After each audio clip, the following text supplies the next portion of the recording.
नमस्कार। रिसुश्री के मामले में एक भवन निर्माण विभाग के चीफ इंजीनियर तारनी दास को गिरफ्तार किया गया है। ये खबर भास्कर में छपी है, इसे आप देख लीजिए। तारनी दास मुख्य अभियंता को कितना फेवर दिया गया और तारनी दास के जरिए भवन निर्माण विभाग के तत्कालीन मंत्री और उस विभाग के बड़े अधिकारी कैसे इसमें इन्वॉल्व थे, इसका आज हम आपको खुलासा कर देंगे। तारनी दास भवन निर्माण विभाग के एक इंजीनियर थे। इस पर विभाग खूब मेहरबान रहा। ये 10/4/23 की एक चिट्ठी है, इसको आप देख लीजिए। ये कोई भी अधिकारी छुट्टी में जाता था तो इनको अतिरिक्त प्रभार मिल जाता था। बहरहाल 31/10/2024 को ये रिटायर कर जाते हैं तारनी दास भवन निर्माण विभाग से। और तुरंत बाद 9 नवंबर को, यानी 10 दिन भी नहीं हुआ, 9 नवंबर को ये स्क्रीन पर देख लीजिए नोटिफिकेशन कि इनको 2 वर्ष के लिए एक्सटेंशन दिया गया। याद रखिएगा, एक्सटेंशन दिया गया। इसको लाइन को पढ़िए। लिखता है कि तारनी दास सेवानिवृत्त मुख्य अभियंता उत्तर भवन निर्माण विभाग पटना को 31/10/24 को सेवानिवृत्ति के उपरांत राज्य मंत्री परिषद की अनुमोदन की प्रत्याशा में, कैबिनेट से अप्रूवल भी नहीं हुआ था, संविदा के आधार पर इनको 2 वर्ष तक के लिए एक्सटेंशन दिया जाता है। इनके घर पर ईडी की छापेमारी होती है 28/3/2025, यानी एक्सटेंशन के मिलने के मात्र 4 महीने के बाद। इसमें इनके घर पर ये जो दैनिक भास्कर की खबर छपी है उसके अनुसार लगभग 8 से 9 करोड़ रुपया कैश मिला था। इसके बाद आनन फानन में 28 तारीख को ही इनके एक्सटेंशन को रद्द कर दिया गया। ये भवन निर्माण विभाग की चिट्ठी है, इसको आपको हम आपके स्क्रीन पर दिखा देते हैं। अब हम आपसे यह बात करेंगे कि आप जरा इंटरेस्टिंग इस पूरे मामले को जरा बड़ा दिलचस्प है, इसको समझिए। 1988 में पशुपालन विभाग, उस वक्त मुख्यमंत्री जगन्नाथ मिश्रा थे। पशुपालन विभाग में एक अधिकारी था, उसका नाम था डॉक्टर राम। उस व्यक्ति के प्रमोशन और एडिशनल प्रभार देने के लिए तत्कालीन एमपी लालू प्रसाद यादव, जो 90 में मुख्यमंत्री बने, उन्होंने जगन्नाथ मिश्रा जी को एक पत्र लिखा था और कहा था कि इनको एडिशनल डायरेक्टर के पद पर प्रोन्नत कर दिया जाए या चार्ज दे दिया जाए।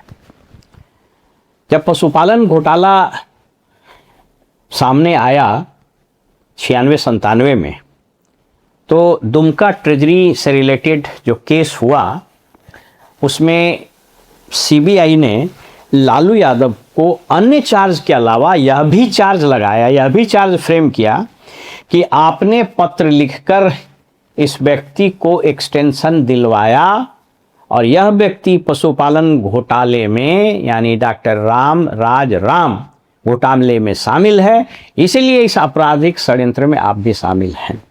लालू यादव को सजा भी मिल गई, डॉक्टर राम को भी सजा मिल गई।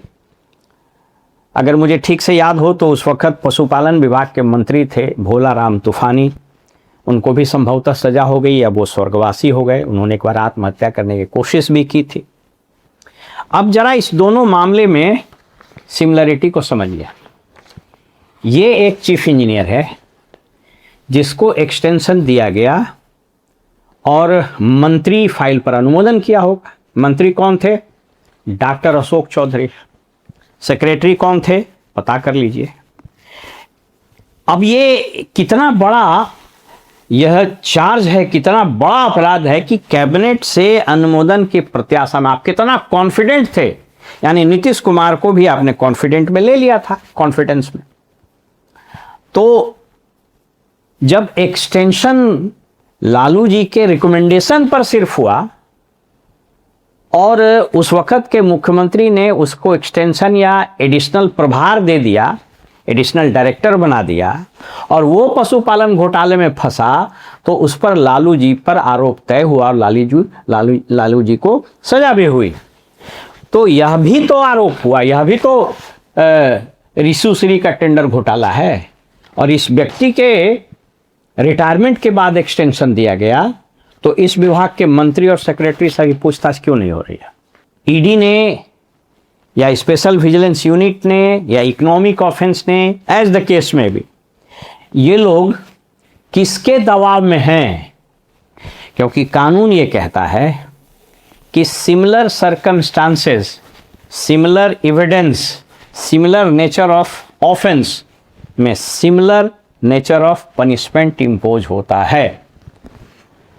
हिंदुस्तान में लॉ प्रेसिडेंट है, यानी पूर्व में जो घटनाएं घटी हैं उसमें जो निर्णय या स्टेप्स लिए गए हैं उसको फॉलो किया जाता है। सीबीआई भी सेंट्रल एजेंसी है, ईडी भी सेंट्रल एजेंसी है। तो ईडी को कौन रोक रहा है कि तारनी दास को जो एक्सटेंशन दिया गया वो फाइल कहाँ है? उस फाइल को खोज करके ये मंत्री और सेक्रेटरी से पूछताछ क्यों नहीं हो रही है? और उस महान मंत्री को तो आप जानते हैं, अशोक चौधरी को, तो उन्हीं के समय में हुआ था।